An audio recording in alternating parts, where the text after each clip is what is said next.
அதுக்கு மேலே உள்ளே போகாது.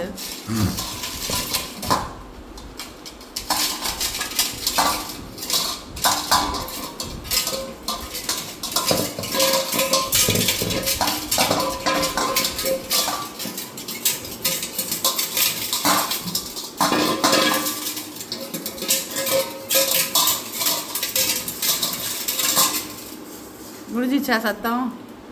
பா சத்தம் முடிஞ்சிச்சா? இன்னும் இருக்கா? சத்தம் இருக்கா இல்லையா? என்ன பண்ணுறான் அவன் சாப்பிட்றான் அங்கே தனியாக. ஏன் திரும்ப தனியாக சாப்பிட்றான்? உங்கள்கிட்ட அவன் தப்பிச்சுட்டு தனியாக சாப்பிட்றான். ஏன்னா நீ போய் பிடிங்கிருவில்ல, அதனால அவன் தனியாக சாப்பிட்றான். அவன் நிம்மதியாக சாப்பிட்றான். மீன் அவ்வளோதான் வால். அவன் பொறுமையாக ரசித்து சாப்பிடுவான்.